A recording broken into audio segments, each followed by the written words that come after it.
right, man. Okay, here we go. Here we go. Listen, you see exactly what's going on, man. Y'all see it, okay?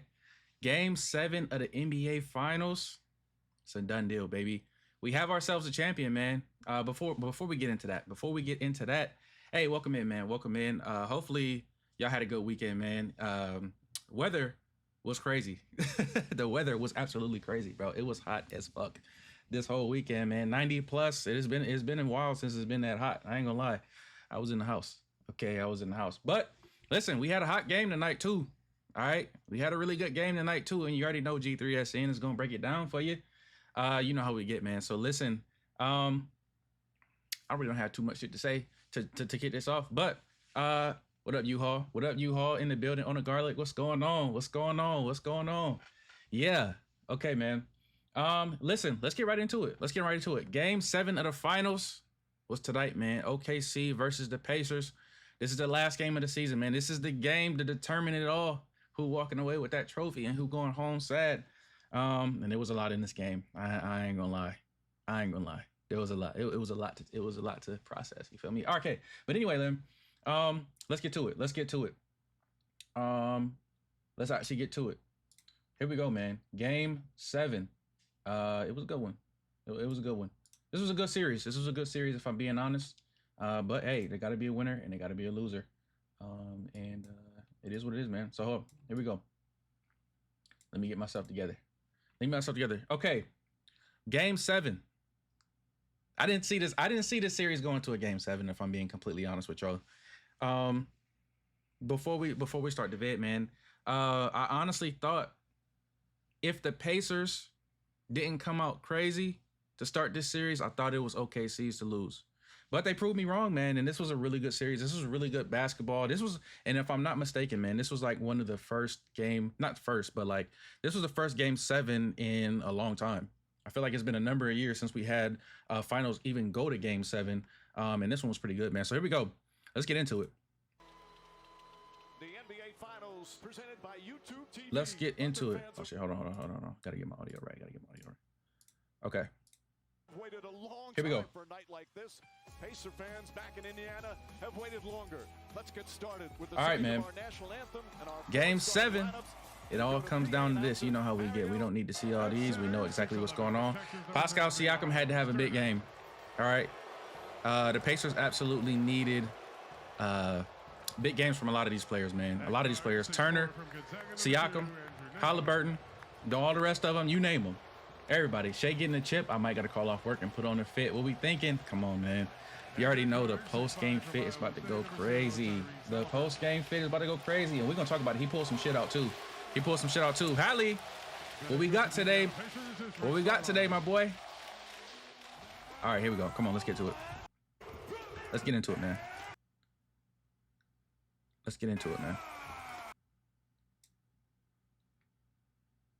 Okay, we got a whole lot of intros. Hold on.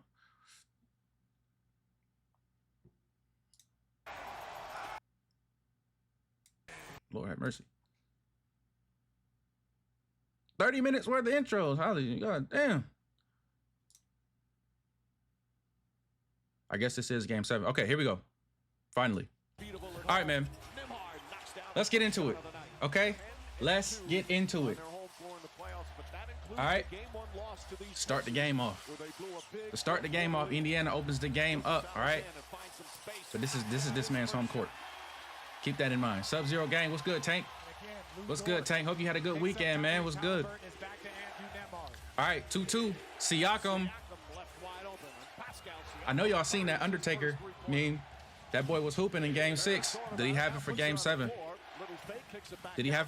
Swing. Halliburton. He was on one. You hear me? He was on one. Pacers started out quick. I ain't gonna lie. 8-6. Guess who? Another one. It was. Oh man, it was gonna get scary. I feel like it was gonna get scary. Look at this. Too soon. Got you. But this one right here. You know what time it is, man. Halliburton got off to a phenomenal start. I'm not even gonna lie to y'all. But you already know OKC, they ain't going away. Not at home. Not like these. 14, 16, 16 all.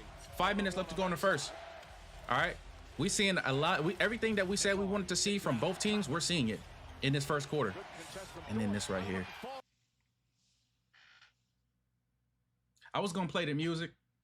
I was going to hit y'all with the music. But this shit ain't funny to me. All right. This shit was so disheartening, dude. Game 7. Look at my man.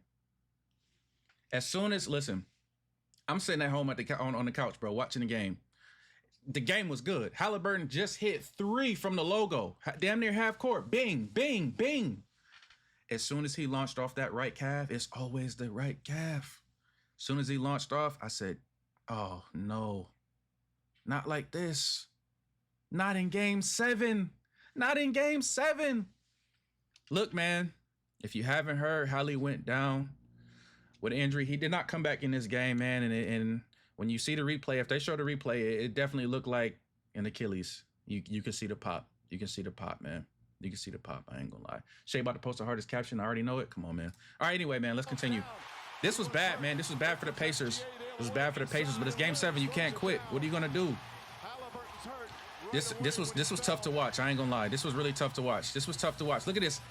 Oh, the pop. The pop. Damn. He was hooping too.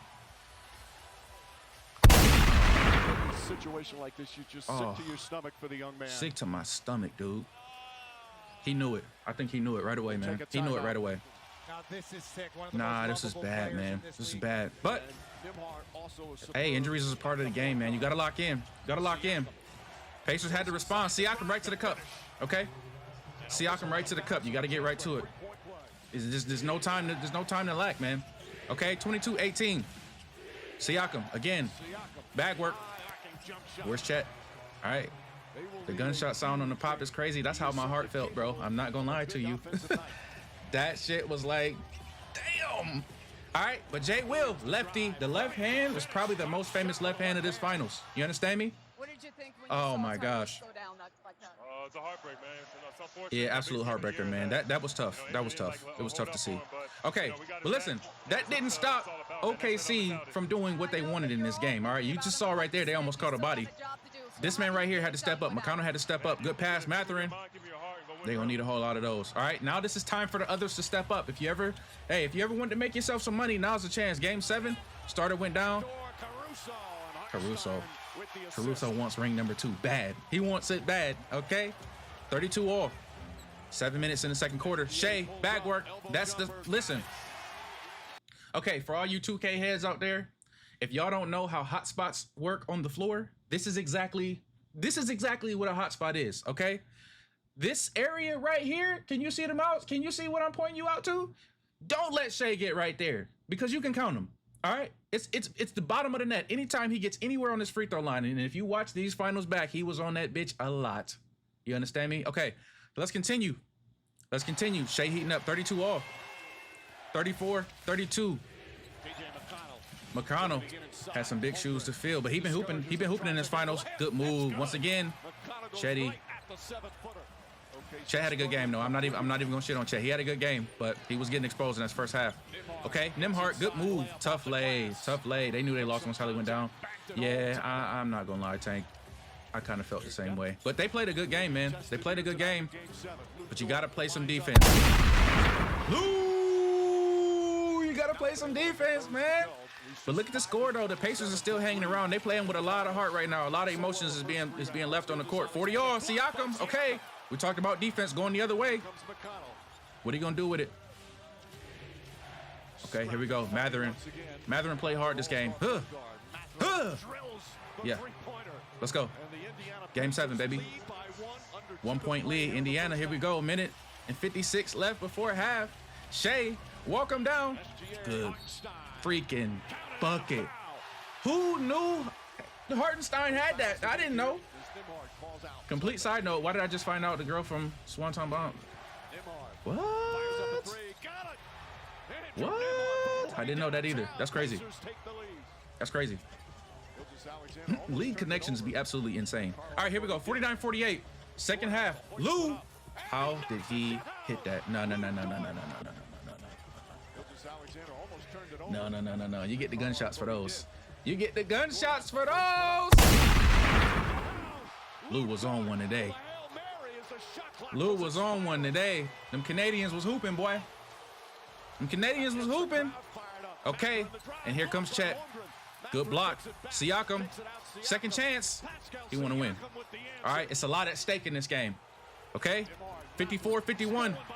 This started to become the name of the second half, man. Ooh, how did he finish that? How did he finish those? Who knows? 56-53. All right, this is still a close game. You understand? One thing the Pacers are not going to do is go away. You have to finish the game. If you OKC, you at home, you got advantage, you feeling good, you got the MVP. You got to finish the game, all right? But here we go. Speaking of MVP, SGA. SGA, where you going, Siakam? Bottoms. Bottoms. All right. Here we go. 62-56. We seeing the disparity of that league. That spin move was on display all game, and Jay Will is not going to miss those. He's not going to miss those. You understand? Listen, hey, that Shea spin, I need to see that in the next Converse commercial because Nembhard was having one hell of a time guarding that. The boy was looking like the SpongeBob meme when he didn't tie this up others and Rodgers. He was getting cooked with that spin move. All that. Oh, Nembhard was locking Shea up. That never happened throughout the finals. He played good defense, but locking up never happened. That boy was getting put in a spin cycle every other play. Come on, 67-58. We're now getting into 10-point territory, and you know this is dangerous without the closer. Okay, but McConnell, I told you he had one hell of a series, man. Hats off to McConnell. He had one hell of a series. Made himself a lot of money. 7-point game. Once again, made himself a lot of money this series, if I'm being honest. Okay, 5-point game. 5-point game, 5 minutes to go in the third. Okay, you got McConnell giving you those, and then you got Chet giving you these. It's back and forth. All right, it's back and forth. It's back and forth, but somebody has to guard the nigga who can't stop scoring in the finals. It's McConnell. Like, nobody was in front of him. That was absolutely crazy. All right, 6-point game, man. Here we go. I mean, what do we need to do, coach? Like, do I need to highlight his name and put him on the scoreboard, bro? It's McConnell. Guard him in the corner. I didn't like the way Wallace played this game or the series, but he made some big plays. Big three right there. And then this is when that defense started to lock shit up. All right, at a certain point, OKC showed you exactly why they are the #1 defense in the National Basketball Association. This was a masterclass in the second half on how to play defense. This is honestly what won them the game. All right, spoiler. This is what won them the game. All right, that defense was crazy. The turnover margin was insane. We'll get into the numbers. You know how we get down. All right, 75-66. Jay Will, that left hand, you might as well count it. If you get to the left hand, you might as well count it. Pacers haven't learned. They don't learn shit. All right. Now we see the score. Holy crap. In one flash of a second, the defense was absolutely unconscious, bro. Look at the score right now. All right. Didn't I just say we was in 10-point territory? This is damn near a 20 ball. In the fourth. How did it get like this, you might ask? Defense. Let's go. Let's go. And then the MVP. Rock him to sleep. All right. 9 minutes left to go, man. The margin looks undefeatable, and then Chet is coming out of nowhere with that 7+ foot wingspan. You're not gonna get those off, Neesmith. You're not gonna get it off that easy. Come on, man.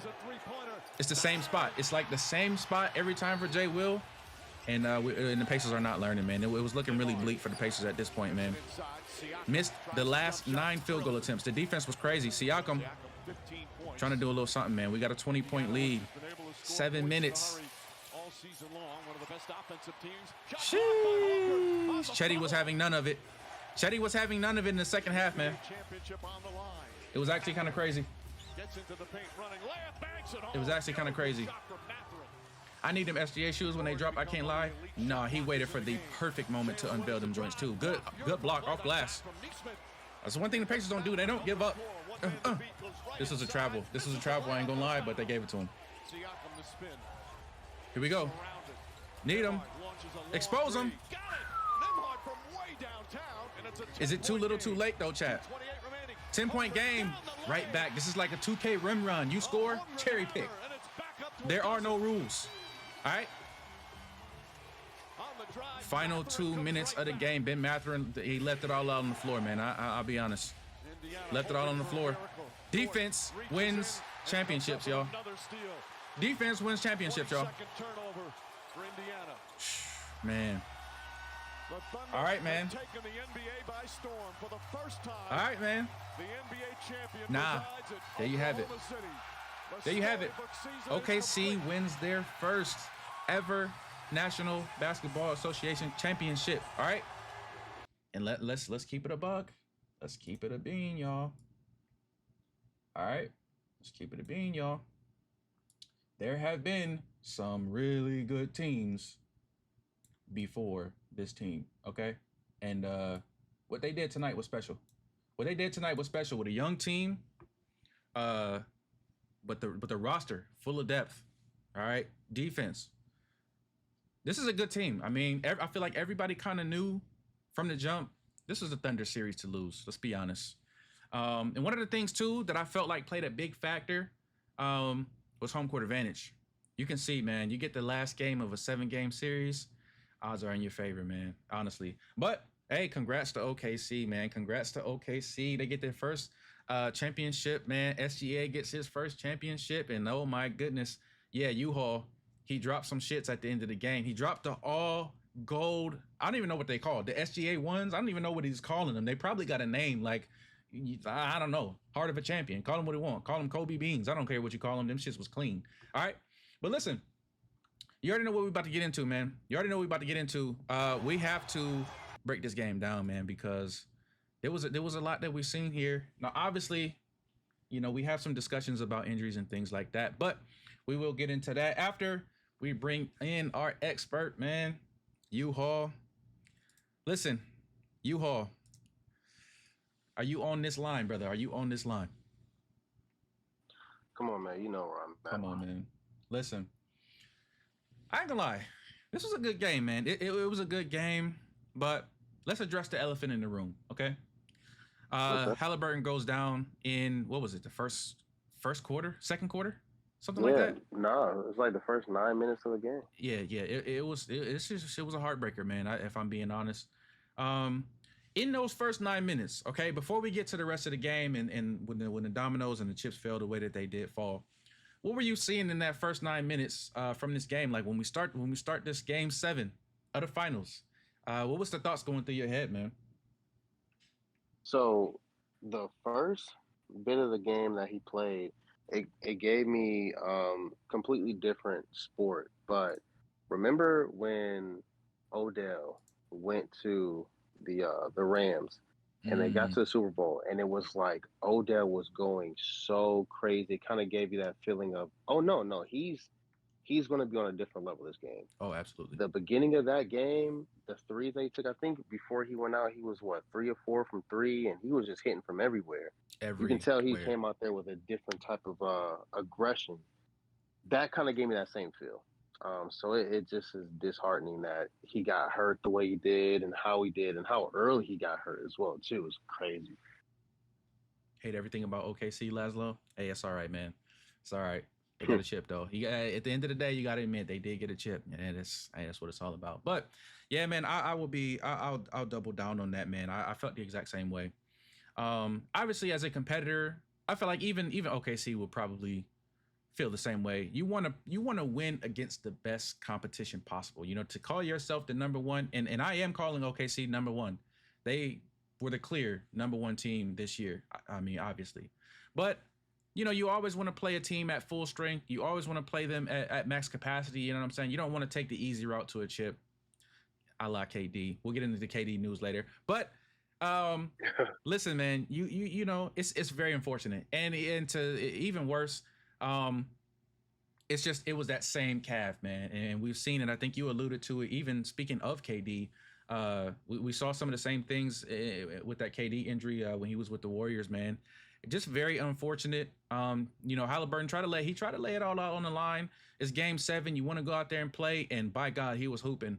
Who knows what this game looks like if he doesn't get hurt, but he did, man, and it didn't go the way that they wanted. But aside from that, U-Haul, just give me your thoughts on this game, man. Just give me your thoughts on this game. How are you feeling about this OKC win? Because one of the things that has been a constant theme throughout this show since we started G3SN, man, in its inception, the summer of 2025 is going to be one to remember, one you're never going to forget.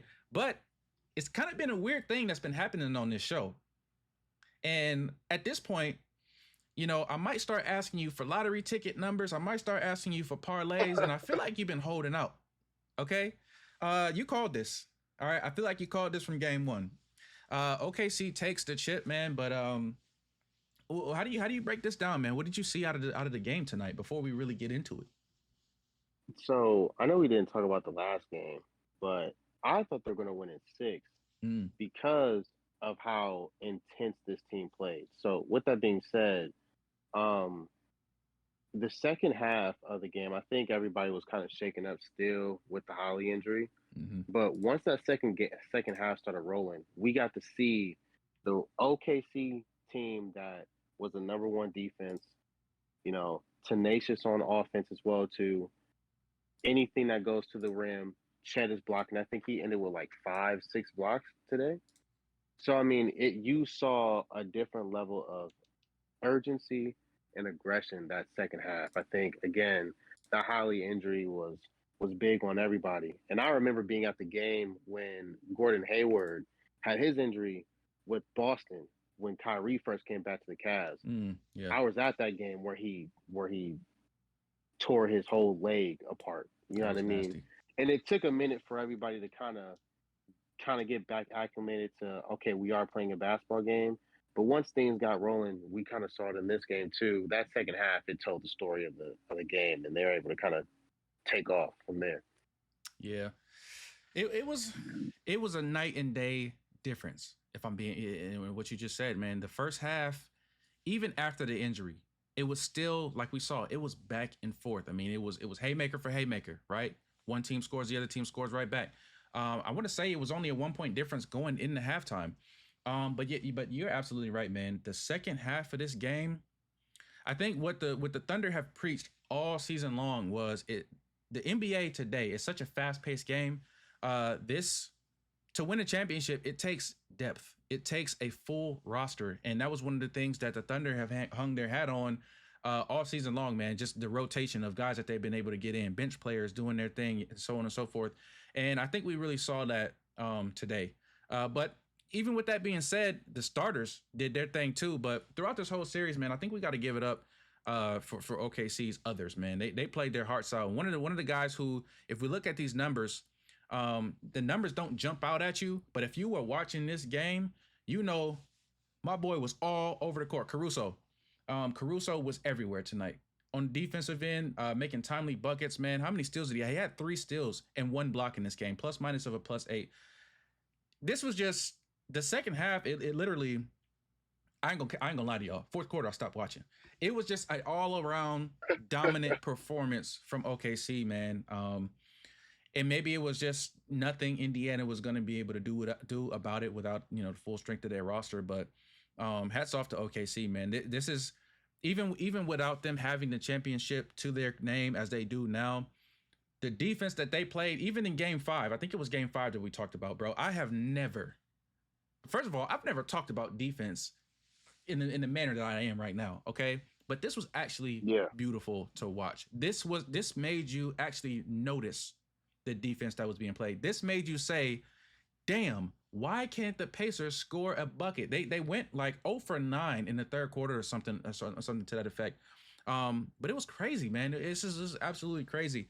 And if you look at these numbers, man, the numbers don't lie, man. It's SGA 29, Jalen Williams 20, Chet Holmgren. I gave Chet a lot of shit throughout this series, but 18 and 8 with 5 blocks. That's exactly what the team needed from Chet in a game like this, man. Those 5 blocks in that second half, I feel like most of them came in the second half, but they were pivotal. Okay, the basket was closed. All right, But it was a great performance from Indiana as well, man. I gotta admit, as I watched this series, like I said, I didn't really care one way or the other who won. I'm happy SGA got his ring. I even like the fact that J Dub got his ring in chat in the OKC Thunder. But I did find myself kind of cheering for the underdog a little bit. So hats off to Indiana, but I'll keep it a buck with y'all. Nobody remembers the losers. All right, after today, that ain't gonna mean nothing. All right, it's all about OKC right now, and they did it, man. They absolutely did it. So what I want to ask you, U-Haul, is now that a certain somebody has a certain something, and we touched on this in the last episode, right? Ring culture. The only thing that matters to NBA fans or casual NBA fans these days is if you got a ring or not. All right. Now, certain somebody has a ring. Certain somebody has obviously been pointed out to have a play style as another individual. Now, I'm not dropping any names, but I think we know exactly where we're going here.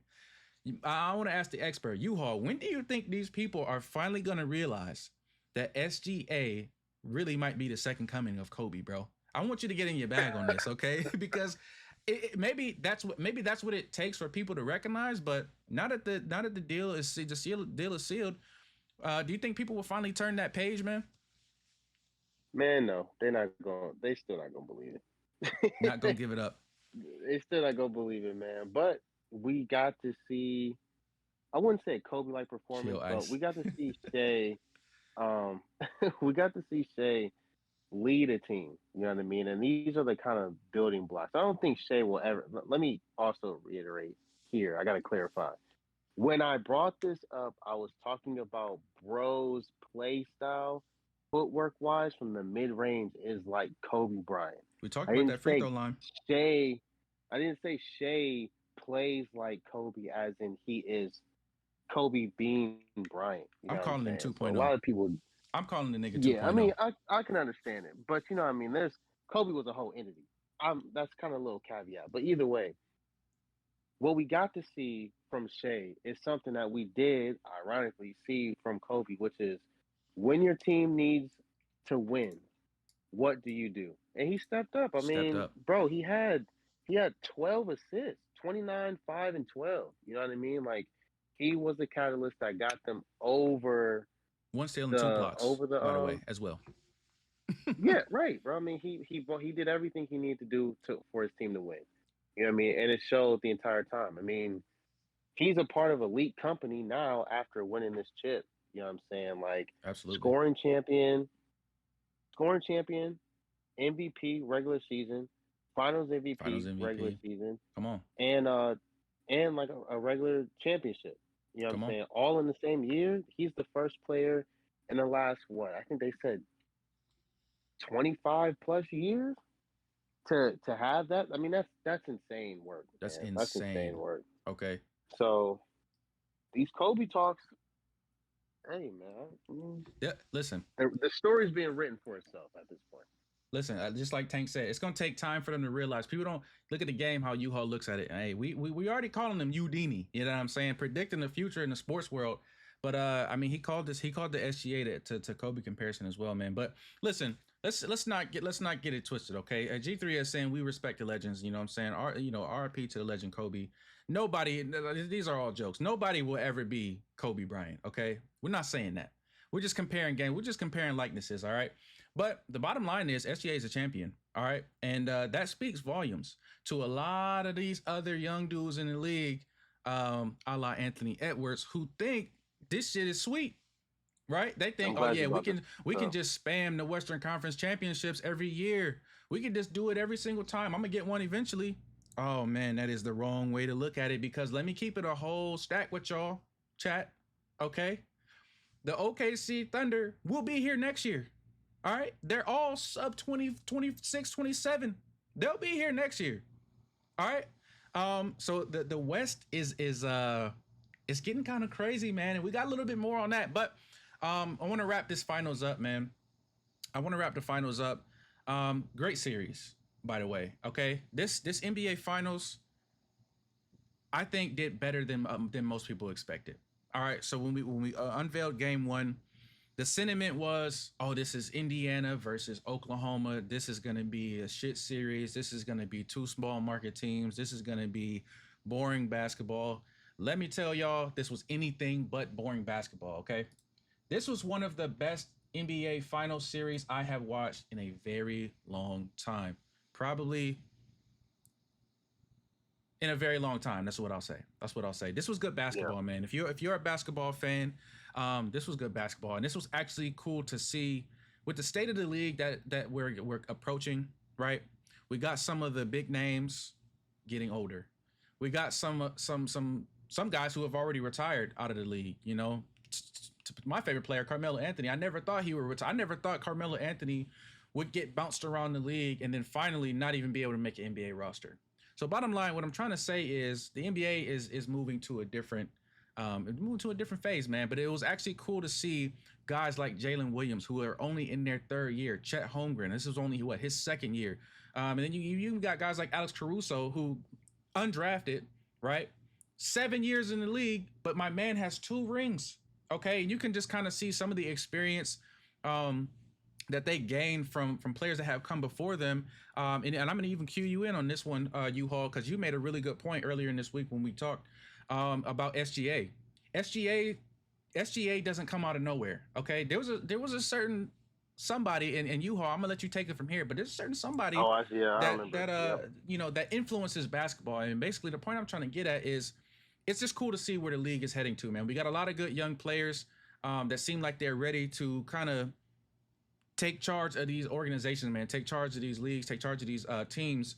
But I want you to get in your bag for a second, because I don't think a lot of people know what you are getting ready to tell these people, man. I feel like the NBA will be so different when LeBron retires. A lot of the game revolves around him. That is a fact. That is a fact, Laszlo. I agree with that. That is a fact. I agree with that. But U-Haul, let these people know something real quick, man. You know what I'm saying? Let them know something. So one, the scoring title, MVP regular season, MVP in the finals, and championship happening all in 1 year. It's not 20 years. It's like 48 years since there's been another player. Since I had to fact check myself on that Come on, one. man. We only G3SN. G3SN. We But only speak facts, baby. but I will say to the point that you're bringing up, bro, we gotta pay more attention to, like, when Chris Paul gets a hold of point guards or players. If people pay attention, like, that team normally turns around almost immediately, either when he's there or right when he leaves. You know what I mean? Like, if you watch this series, Shea Gilgeous-Alexander is going to the sideline, after the game, of course. But who is he talking to? He's talking to Chris Paul. CP3. Who's at these games watching Chris Paul? Chris Paul and CP3 Jr. You know what I mean? They still have a really good relationship. Come on, but man. look at the Suns. You know what I mean? When he got to the Suns, who was not a good franchise at all before he got there, they then explode and then eventually get to the finals. You know what I mean? In short time when he's there. He did the same thing with Houston. He did the same thing with Shea. I mean, they first got to the playoffs in a long, long time, I think, after Russ left and Shea got there. When they got CP3, in LA, yeah. That's when he started. Right. That's when that started changing a little bit. You know what I mean? Then, of course, he left, and then after that, we just saw the emergence of Shea Gilgeous. So CP3, it might be like the point guard whisperer or something, man, but he does help impact a lot of these young players as soon as he touches that team with him. Absolutely, man. The guru. It's kind of crazy, man. It's kind of crazy on the note of CP3. Me personally, I don't know why. I've never been a fan of CP3, but I could always recognize that dude has a high level of basketball knowledge. And you can see it on the floor. Not the most physically gifted, not the most scoringly gifted, but it just seems like he always knew how to make the right play, make the right pass, make the right decision on the floor. And you're absolutely right, man. It's kind of weird when you look back. You can definitely see him being an outstanding coach. Oh, for sure. I really hope CP3 coaches a team after he retires. We'll see, man. That'd be interesting to see. But, just given his resume. Go ahead. Go ahead. So, what's crazy is one of the reasons why I like Kyrie so much is because, and maybe I'm just kind of dating myself, but I know, so Chris Paul was my favorite point guard growing up, like, of all time. It was Pistol Pete and it was Chris Paul. And Chris Paul with the Hornets, surgical. Like, ridiculous. He punched on Dwight Howard. You know what I'm saying? So he had low key ups, like sneaky ups. He might catch you, but it Very was sneaky. nothing but handle. It was nothing but handle. However, when he was with the Hornets, his coach was Byron Scott, if I'm remembering this correctly. Mm. Byron Scott did the draft evaluation for Kyrie, and he said if he got a chance to get a hold of Kyrie Irving, his test scores, ball handling, knowledge of the game, and everything else was similar to Chris Paul's. That's what originally made me really like Kyrie before he got drafted. And then, of course, we got to see Kyrie become something, obviously, a different player than Chris Paul. But for him to even be on that same level and that be recognized by a Byron Scott is it says a lot. You know what I'm saying? So, Absolutely. Little fun fact, you know, Kyrie was compared to Chris Paul going into into the draft. Which is when you think about it, it's kind of a crazy comparison, but there's some Yeah. similarities. There's some similarities. Um, so with that being said, man, and just speaking of the state of the league and some of the younger players and things like that, you know which young player is playing with actually or was playing with Chris Paul. I don't even think he's there anymore, but the name that comes to my mind is Victor Wembanyama. I don't even know is CP3 still in San Antonio? I don't think he retired yet. Let me see. Hold on. I think he is. I I think he is. I know But if he is, I know he's down there. That was the last time he was on. I don't know if he retired yet though. let me see. I think he is. Yes, he is. So, listen, man. I don't know what we're gonna see from Wemby, but there's been a lot of offseason, stirring the pot. He just did the shop with Braun, and I feel like anytime you're in close proximity with that man, you just automatically get better. I mean, look at Caruso. Look at no, not even Caruso, but just look at all the other players that have elevated after playing and while playing in proximity to LeBron. Hey, I'm gonna leave it at that, man. Victor Wembanyama might have one hell of a season next year. But anyway, man. Yeah, man. OKC is your 2025 NBA champs. Heck of a series, man. Heck of a series. Shouts out to them, man. But speaking of the NBA and the offseason and mixing things up and veterans and all things of that sort, we got some big news. All right. Kevin Durant has been traded to the